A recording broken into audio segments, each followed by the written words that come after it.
Hi everyone, we're in my studio today because I would like to talk to you about a very important art concept. And that is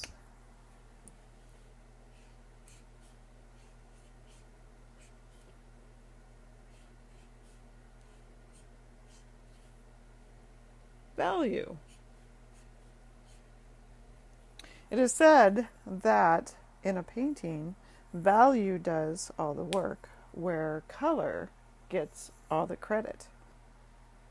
What is value? Value refers to how light or dark an object is in your image. For instance, this pear is a very light value, and the background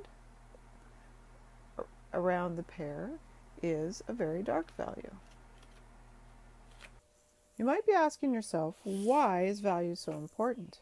Well, for one thing, it gives your painting visual impact, which is important if you want your painting to stand out on the walls of your home, or in a gallery, or if you want it to stand out in an art show. Also, it defines the focal point. For instance, in this photo, it's pretty hard to miss that the pear, being such a different value from the background, is the focal point of our image. Also, it cues 3 dimensions. As we take a look at this pear and we notice how it goes from the light into the dark, we get the feeling that this object is round in a pear kind of way. Now you might ask yourself, where do I find these values? Well, one big clue is to look for where the light and shadow falls.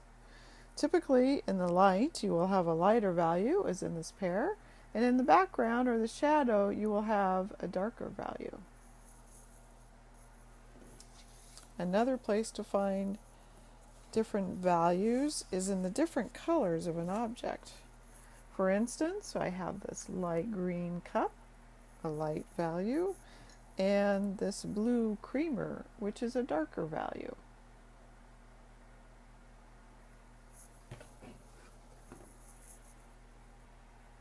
Okay, now you're probably thinking, all right, I understand what value refers to. I kind of get the idea that it's important, but how am I going to figure out what the values of objects are? The most important and easiest thing to do is to squint. This is a biggie. And it's very easy to do. You just close your eyes down until you're peeking through your eyelashes. And this will do 2 things for you. It will help you determine values, and it will also simplify things. Another thing that you can use to help you determine values is a value scale. Here's one type of value scale here where we have black, 3 medium values moving all the way into white. This is another value scale that you can buy. This is a very well-loved, well-used value scale, and you can see it has a lot more variation in the grays.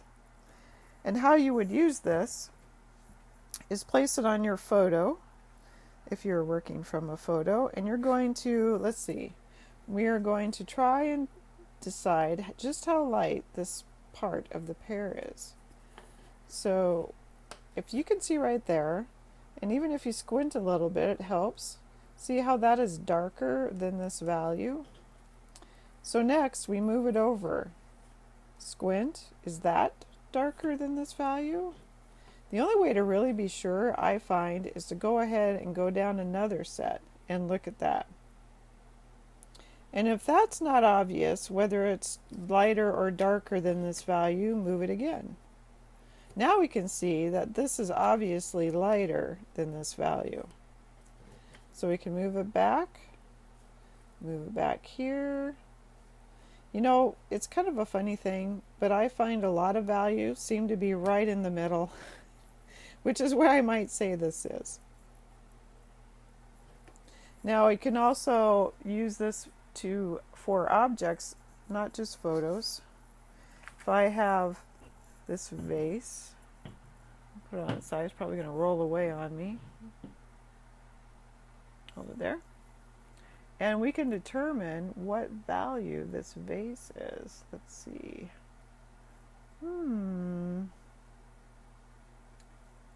What do you think? So I'm thinking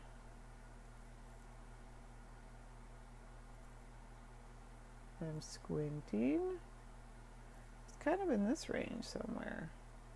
So it's definitely lighter than this value. And I think we're approaching it about there. And then you can see it's definitely darker than this value.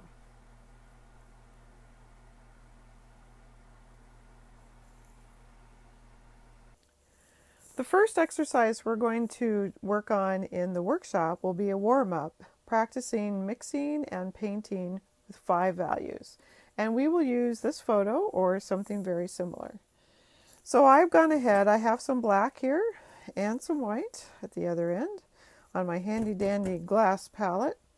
And I've already gone ahead and mixed the dark value of gray. We're going to be working with these values on this scale right here.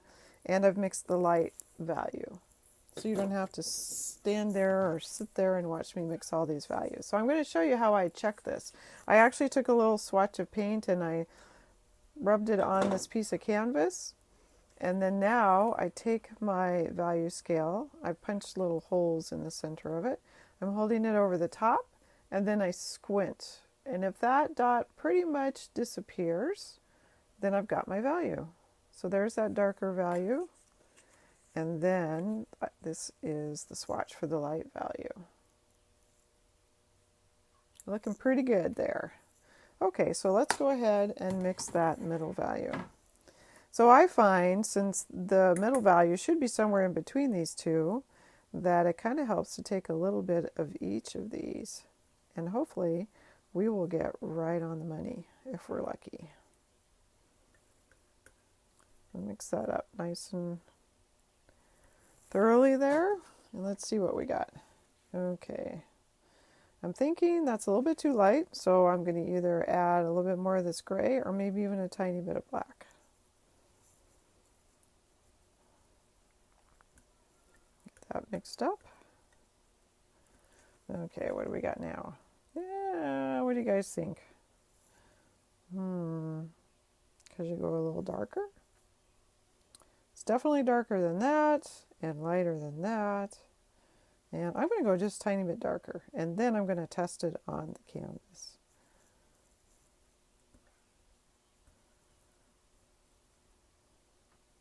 See, now aren't you glad I'm only having you watch me mix one of these grays instead of all 3? Okay, so I've got a little swatch here. And we're going to put it on there. Let's hold this value scale over that and squint, and dang, that is really close. Do you think it might be a tad bit too dark? Might be a tad bit too dark. So let's go ahead and I'm going to just go straight to the white, add a little bit of that.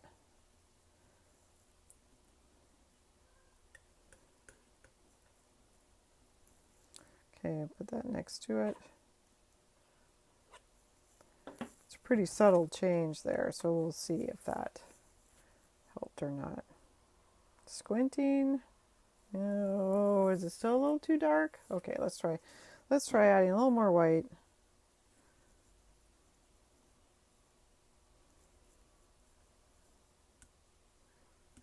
Okay, I'm thinking we're pretty close this time. Another swatch. Okay, come on, baby. Are we there? Ooh, I'm thinking that's pretty good. Let's go with it. Okay, here we go. So I have gone ahead and done a light drawing of the pear on the canvas. The canvas, this is the piece of canvas that I did my little test swatches on. And I took a piece of paper towel and some odorless mineral spirits and squeezed a little bit on here and wiped all that paint off. And it's kind of interesting because it's left me a nice little tone of gray. all in itself. So that's a bit of a start there. So the challenge here is I have 5 values and I need to interpret this pair in just, or this photo just in those 5 values. So I'm going to have to make some decisions because there are really quite a few more values in this.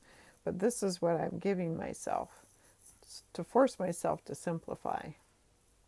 So so my decisions are going to be, just to let you know, I've decided I'm going to use the white for this little highlight, and then this next lightest color or value right here for the lit side of the pair. And then, let's see, then it gets tricky. I think I will go for this deeper shadow. I will go with this value right here. And that same value I'm going to use on the tabletop as well. Then that gives me this value to fill in this reflection right here.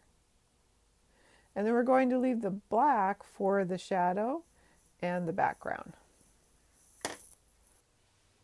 Check it out. First value laid in. I started with black because in oil painting it's a common convention, I guess, to start with your darks and work to your lights. And the reason for that is because of the way the paints mix. It's much easier to lighten things than it is to darken things. All right, now I'm going to lay in the next darkest value here. I'm using a little bit of odorless mineral spirits or Gamsol to thin my paint a little bit because it's a little bit thick. A lot of whites, this white in particular, this is that titanium white, is kind of a stiff paint, so sometimes you'll need a little mineral spirits to loosen up your paint. And only use your mineral spirits when you first start to paint. Later on, when you are adding paint on top of paint, you'll want to use a different medium. And I think I explained in the supply list video that I like to use for solvent-free gel by Gamblin. I love this stuff. As you can see, this tube is almost finished. But that's what you will want to use later when you start laying paint on top of paint. Right now, we're painting pretty thin in our first layer, so that is when we want to use our Gamsol or odorless mineral spirits.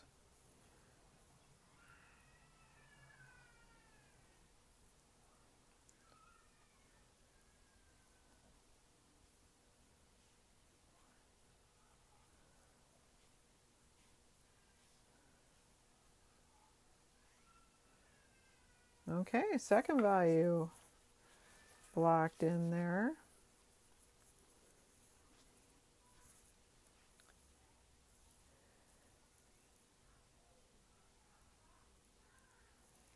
Okay, a little bit on the stem. All right, so let's go for our third value. Wait a sec. Oh, this was going to be it. We're going to do this for the main body of the pear here. Also quite thick paint. Loosen her up a little bit.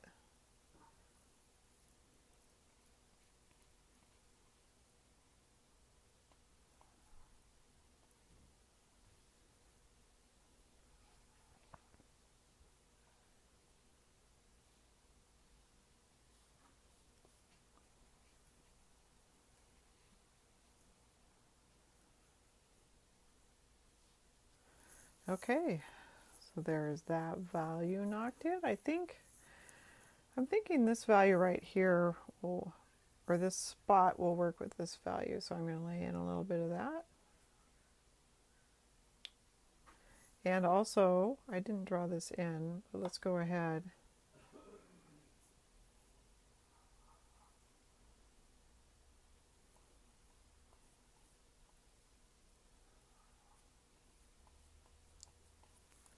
And lay that in there. And then now we're going to go ahead and, this is moving along pretty darn quickly. Go ahead and put this for our tabletop. If I make it too loose, then it becomes like a watercolor and it loses its value a bit. So I'm going to be careful with that.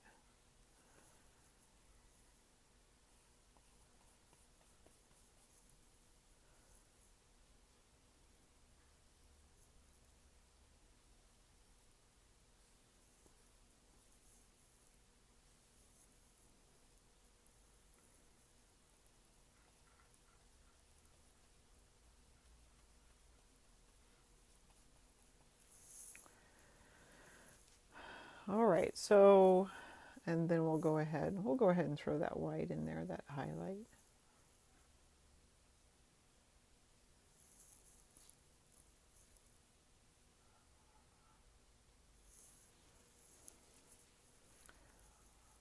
A little more solid. There we go. Okay, so now there is our 5 value block in of this pair. Now, the beautiful thing about oils is the way you can blend. So I can't resist. I'm going to go ahead and blend some of these shapes. This is the fun part.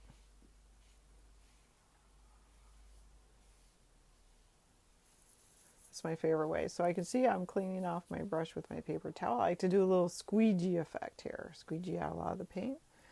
And then I am straddling, if you can see where my brush is, kind of straddling the edge and then drawing a line around. I clean off. Get some of that. Okay, now I got my brush nice and squeegeed. So let's straddle this line. Bring her down and around. Ooh, she's looking a little more rounded, isn't she? Love pears. Such a fun shape. Okay, coming back around. Like that little curve up there. Okay, let's blend this.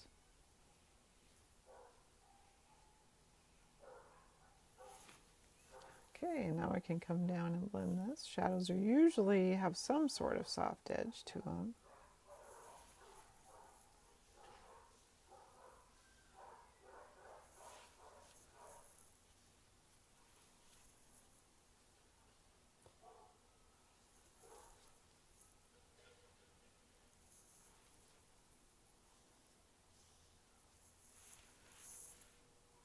Okay, pull some black back in here.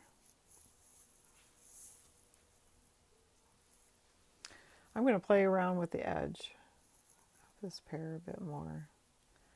Let's see. Make them a little more unique.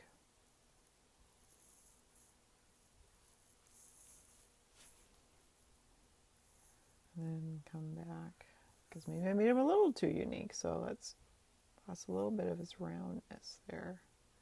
So let's pull it back out. See, isn't this lovely how you can correct things? This would be very difficult to do in watercolor, I'm telling you that.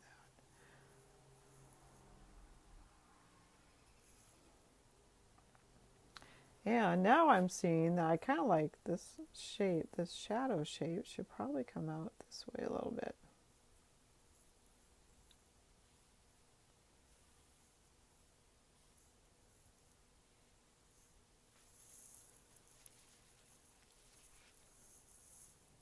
Maybe bring this little light up in here. Soften that again.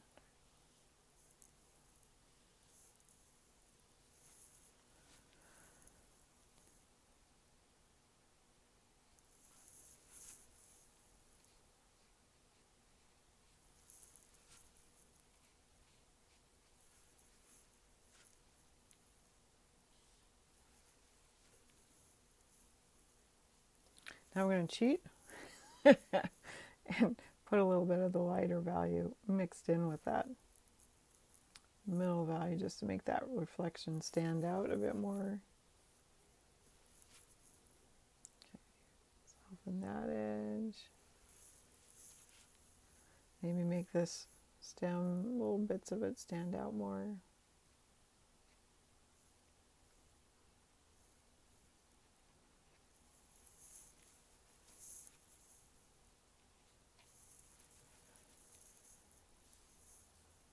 And a little bit here, a little bit there. I'd like to darken this. There's this tiny little super dark shadow right where helps pear. Usually that'll help your pear sit down a little bit more. Get that really small, very dark shadow underneath.